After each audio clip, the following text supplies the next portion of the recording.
ನಮಸ್ತೆ ವೀಕ್ಷಕರೇ, ನಾನು ಈ ದಿನ ಜೋಳದ ಹಿಟ್ಟಿನಲ್ಲಿ ದಿಢೀರಾಗಿ ಮಕ್ಕಳ ಲಂಚ್ ಬಾಕ್ಸ್ಗೆ ತುಂಬ ರುಚಿಯಾದಂಥ ಸಾಫ್ಟ್ ಆದಂಥ ಮಸಾಲೆ ರೊಟ್ಟಿ ಮಾಡೋದು ಹೇಗೆ ಅಂತ ತೋರಿಸ್ಕೊಡ್ತಾ ಇದ್ದೀನಿ. ಈ ವಿಧಾನದಲ್ಲಿ ಮಾಡಿ ನೋಡಿ, ತುಂಬ ಸುಲಭವಾಗಿ ಮಾಡಬಹುದು.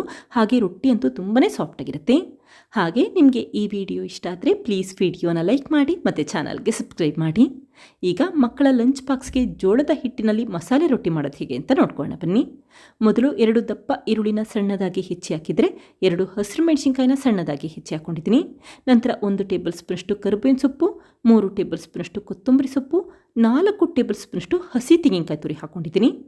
ಈಗ 2 ಕಪ್ಪಷ್ಟು ಜೋಳದ ಹಿಟ್ಟನ್ನು ಹಾಕ್ಕೊಳ್ತಾ ಇದ್ದೀನಿ. ಹಾಗೆ ರುಚಿಗೆ ತಕ್ಕಷ್ಟು ಉಪ್ಪು ಹಾಕಿ ಮೊದಲು ಒಂದ್ಸರಿ ಕೈಯಲ್ಲಿ ನೀಟಾಗಿ ಮಿಕ್ಸ್ ಮಾಡಿಟ್ಕೊಳ್ಳಿ. ಹಾಗೆ ನೀವು ಎಷ್ಟು ಪ್ರಮಾಣದಲ್ಲಿ ಜೋಳದ ರೊಟ್ಟಿ ಮಾಡ್ತೀರಾ ಅದನ್ನು ನೋಡಿಕೊಂಡು ಜೋಳದ ಹಿಟ್ಟನ್ನು ಉಪಯೋಗಿಸ್ಕೊಳ್ಳಿ. ಇಷ್ಟೇ ಉಪಯೋಗಿಸ್ಬೇಕು ಅಂತೀನಿಲ್ಲ. ಈಗ ನೋಡಿ, ಚೆನ್ನಾಗಿ ಮಿಕ್ಸ್ ಮಾಡಿಟ್ಕೊಂಡಿದ್ದೀನಿ. ನಂತರ ಸ್ವಲ್ಪನೇ ತುಂಬ ಬಿಸಿ ಇರುವಂಥ ನೀರನ್ನು ಹಾಕಿ ಕಲಸಿಟ್ಕೊಳ್ಳಿ. ಕಲಿಸ್ಬೇಕಾದ್ರೆ ಈ ರೀತಿ ಸ್ಪೂನಲ್ಲಿ ಮೊದಲು ಮಿಕ್ಸ್ ಮಾಡಿಟ್ಕೊಳ್ಳಿ. ನೀರು ತುಂಬ ಬಿಸಿ ಇರುತ್ತೆ, ಹಾಗಾಗಿ ಮೊದಲು ಸ್ಪೂನಲ್ಲಿ ಮಿಕ್ಸ್ ಮಾಡಿಟ್ಕೊಳ್ಳಿ. ಹಾಗೆ ಒಟ್ಟಿಗೆ ನೀರು ಹಾಕಿ ತುಂಬ ತೆಳು ಮಾಡಲಿಕ್ಕೆ ಹೋಗಬೇಡಿ. ಈ ರೀತಿ ಸ್ವಲ್ಪನೇ ಬಿಸಿ ನೀರನ್ನು ಹಾಕಿ ಮಿಕ್ಸ್ ಮಾಡಿಟ್ಕೊಳ್ಳಿ. ಹಾಗೆ ಹಿಟ್ಟನ್ನು ತುಂಬ ಗಟ್ಟಿಯಾಗೂ ಕಲಿಸ್ಲಿಕ್ಕೆ ಹೋಗಬೇಡಿ, ತುಂಬ ತೆಳುವಾಗೂ ಕಲಿಸ್ಲಿಕ್ಕೆ ಹೋಗಬೇಡಿ. ಸ್ವಲ್ಪ ತೆಳುವಾಗಿ ಅಥವಾ ಸ್ವಲ್ಪ ಸಾಫ್ಟಾಗಿ ಕಲಸಿಟ್ಕೊಳ್ಳಿ. ಈಗ ಕೈಯಲ್ಲಿ ಹಿಟ್ಟನ್ನು ನಾದಿಟ್ಕೊಳ್ತಾ ಇದ್ದೀನಿ. 1-2 ನಿಮಿಷ ಚೆನ್ನಾಗಿ ನಾದಿಟ್ಕೊಳ್ಳಿ. ಹಿಟ್ಟು ಸಾಫ್ಟ್ ಆಗಬೇಕು, ಅಲ್ಲಿವರೆಗೂ ನಾದಿಟ್ಕೊಂಡೆ ಸಾಕು. ನೋಡಿ, ಈಗ 1-2 ನಿಮಿಷ ನಾದಿಟ್ಕೊಂಡಿದ್ದೀನಿ. ಈಗ ಉಂಡೆ ಕಟ್ಟಿಟ್ಕೊಳ್ಳಿ. ನೋಡಿ, ಇಷ್ಟು ಸಾಫ್ಟಾಗಿ ಹಿಟ್ಟನ್ನು ಕಲಸಿಟ್ಕೊಳ್ಳಿ. ಈಗ ಕಲಸಿರುವಂಥ ಹಿಟ್ಟಿನಲ್ಲಿ ಸ್ವಲ್ಪ ಭಾಗದ ಹಿಟ್ಟನ್ನು ತೆಗೆದಿಟ್ಕೊಳ್ತಾ ಇದ್ದೀನಿ.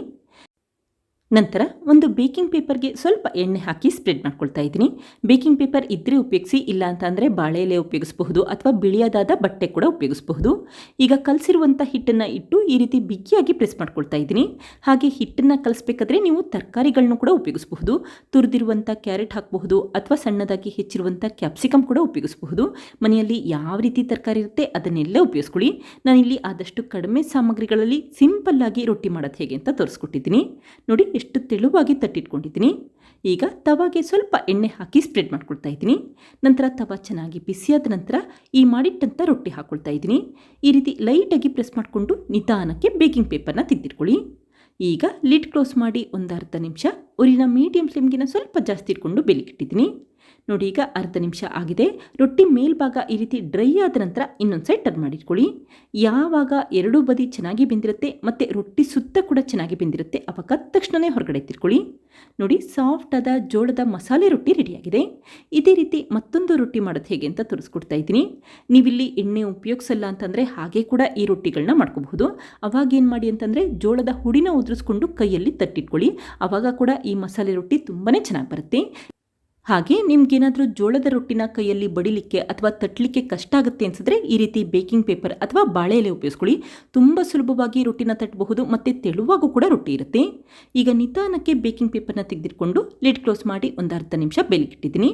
2 ಬದಿ ಚೆನ್ನಾಗಿ ಬೇಲಿಕ್ಕಿಟ್ಕೊಳ್ಳಿ ಮತ್ತು ಆದಷ್ಟು ಉರಿನ ಮೀಡಿಯಂ ಫ್ಲೇಮ್ಗಿನ್ನ ಸ್ವಲ್ಪ ಜಾಸ್ತಿ ಅಥವಾ ಹೈ ಫ್ಲೇಮಲ್ಲಿ ಇಟ್ಕೊಂಡು ಬೇಲಿಕ್ಕಿಟ್ಕೊಳ್ಳಿ. ಆವಾಗ ರೊಟ್ಟಿ ಸಾಫ್ಟಾಗಿರುತ್ತೆ. ಈಗ ರೊಟ್ಟಿ ಬೆಂದ ನಂತರ ತೆಗೆದಿಟ್ಕೊಂಡಿದ್ದೀನಿ. ನೋಡಿ, ಮಾಡಿಟ್ಟಂಥ ರೊಟ್ಟಿನ ಒಂದು ಪ್ಲೇಟ್ಗೆ ಜೋಡಿಸಿಟ್ಕೊಂಡಿದ್ದೀನಿ. ಈ ರೊಟ್ಟಿನ ನೀವು ಮಕ್ಕಳ ಲಂಚ್ ಬಾಕ್ಸ್ಗೆ ಕೊಟ್ಟು ನೋಡಿ, ತುಂಬಾ ಇಷ್ಟಪಡ್ತಾರೆ, ಮತ್ತೆ ಕೇಳ್ತಾ ಇರ್ತಾರೆ. ನೋಡಿ, ಎಷ್ಟು ಸಾಫ್ಟಾಗಿ ಬಂದಿದೆ ಅಂತ ಗೊತ್ತಾಗ್ತಾ ಇದೆ. ತೆಳುವಾಗಿರುತ್ತೆ ಮತ್ತು ತುಂಬಾ ರುಚಿಯಾಗಿರುತ್ತೆ. ನೀವು ಈ ರೊಟ್ಟಿ ಜೊತೆ ಉಪ್ಪಿನಕಾಯಿ ಇದ್ದರೆ ಉಪ್ಪಿನಕಾಯಿ ಜೊತೆ ಸರ್ವ್ ಮಾಡ್ಕೋಬಹುದು ಅಥವಾ ಚಟ್ನಿ ಪುಡಿ ಅಥವಾ ಮೊಸರು ಜೊತೆ ಕೂಡ ಸರ್ವ್ ಮಾಡ್ಕೋಬಹುದು. ಒಂದ್ಸರಿ ಟ್ರೈ ಮಾಡಿ ನೋಡಿ, ಖಂಡಿತ ಮತ್ತೆ ಮಾಡ್ತೀರಾ. ನೋಡಿದ್ರಲ್ಲ ಫ್ರೆಂಡ್ಸ್, ಎಷ್ಟು ಸುಲಭವಾಗಿ ಜೋಳದ ಹಿಟ್ಟಿನಲ್ಲಿ ಮಸಾಲೆ ರೊಟ್ಟಿ ಯಾವ ರೀತಿ ಮಾಡಿದೆ ಅಂತ ಗೊತ್ತಾಯ್ತಲ್ವಾ? ನೀವು ಕೂಡ ಟ್ರೈ ಮಾಡಿ ನೋಡಿ, ಮನೆಯವ್ರಿಗೂ ಕೂಡ ತುಂಬ ಇಷ್ಟ ಆಗುತ್ತೆ. Thank you. ಲೈಕ್ ಮಾಡಿ ಮತ್ತು ಸಬ್ಸ್ಕ್ರೈಬ್ ಮಾಡಿ.